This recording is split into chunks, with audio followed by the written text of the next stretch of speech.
2 முதல் 3 வாரங்களில் ஈரான் போர் முடிவுக்கு வரும் என அமெரிக்க அதிபர் டொனால்ட் ட்ரம்ப் நம்பிக்கை தெரிவித்துள்ளார். இரு நாடுகளுக்கிடையே போர் நிறுத்த ஒப்பந்தம் மேற்கொள்வது சாத்தியம் எனவும் அவர் கூறியுள்ளார். வெள்ளை மாளிகையில் பேசிய அவர், போர் நிறுத்த ஒப்பந்தம் செய்து கொள்ள ஈரான் விரும்புவதாகவும், அத்தகைய திருப்புமுனை எட்டப்பட்டால் இன்னும் விரைவாகவே தீர்வு கிடைப்பதற்கான சாத்தியக்கூறுகள் இருப்பதாகவும் குறிப்பிட்டார்.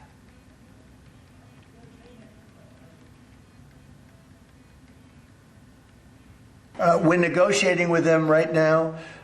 They've been, again, we have had regime change. Now, regime change was not one of the things I had as a goal. I had one goal. They will have no nuclear weapon.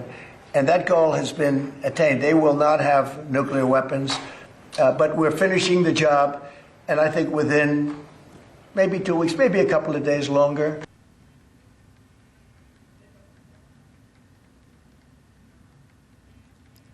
இதனிடையே இரு நாடுகளுக்கிடையேயான நம்பிக்கை என்பது முற்றிலும் இல்லை என Iran வெளியுறவு அமைச்சர் அப்பாஸ் அராக்சி கூறியுள்ளார். தனியார் தொலைக்காட்சிக்கு பேட்டியளித்த அவர், அமெரிக்காவின் நடவடிக்கைகளில் நேர்மையில்லை என்றும் விமர்சித்தார். அமெரிக்க அரசுடனான பேச்சுவார்த்தைகளில் தங்களுக்கு ஒருபோதும் நல்ல அனுபவமும் கிடைத்ததில்லை என்றும் அராக்சி தெரிவித்தார்.